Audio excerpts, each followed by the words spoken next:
रामकृष्ण हरी माऊली. नवरात्राच्या आपल्या सर्वांना हार्दिक हार्दिक शुभेच्छा.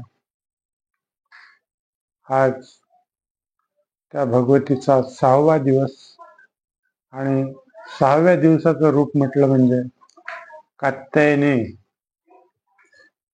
आता मित्रांनो, कात्यायनी हे नाव कसं पडलं? तर बरेच वर्ष आधी कत नावाचे एक ऋषी होऊन गेले. कत ऋषी नाही, महर्षी होऊन गेले. आणि त्यांचा मुलगा ज्याचं नाव कात्य,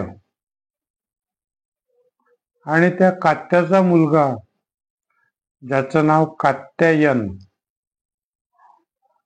आणि ते कात्यायन नावाचे ऋषी त्यांनी बरेच वर्षापर्यंत भगवतीची तपसाधना केली. त्यांचा उद्देश एकच होता की त्या भगवतीने माझ्या घरी मुलीच्या रूपाने जन्म घ्यावा. आणि असं बरेच वर्षापर्यंत तपसाधना केल्यानंतर मग भगवती त्यांच्यावर प्रसन्न झाली आणि सांगितलं काही हरकत नाही. आणि काही दिवसानंतर भगवतीने त्यांच्याकडे जन्म घेतला. आणि तेव्हा म्हटल्यानंतर इकडे महिषासूर नावाचा एक राक्षस, जो खूप मातला होता, लोकांना त्रास देत होता, आणि त्या महिषासुराचा वध करण्यासाठी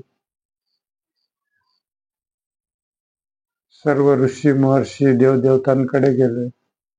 आणि देवतांनी ठरवलं ठीक आहे, काही हरकत नाही. तर या कात्यायनी देवीला देवदेवतांनी सुद्धा आपले आयुध दिलेत, जी चतुर्भुजा जिला म्हटलं जातं, 4 हात.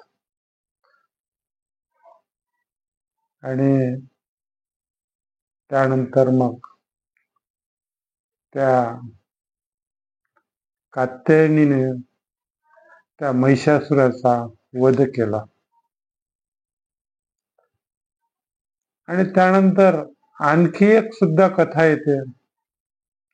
द्वापार युगामध्ये ज्यावेळेस सर्व गोपिका भगवान गोपाळ कृष्णावर प्रेम करायला लागल्या, मला हाच पती मिळावा अशा प्रकारची इच्छा त्यांच्या मनामध्ये निर्माण झाली, तर त्यांनी तेव्हा तिथं यमुनेच्या किनारी कात्यायनी नावाचेच व्रत केलं. म्हणून सर्वांना पावणारी, धर्म अर्थ काम मोक्ष सर्व काही देणारी अशी ही देवी म्हणजे आजचं रूप मा कात्यायनी. ती सर्वांवर कृपा करो एवढीच इच्छा करतो. रामकृष्ण हरी. पुंडलिक वरदा हरी. विठ्ठल श्री ज्ञानदेव तुकाराम.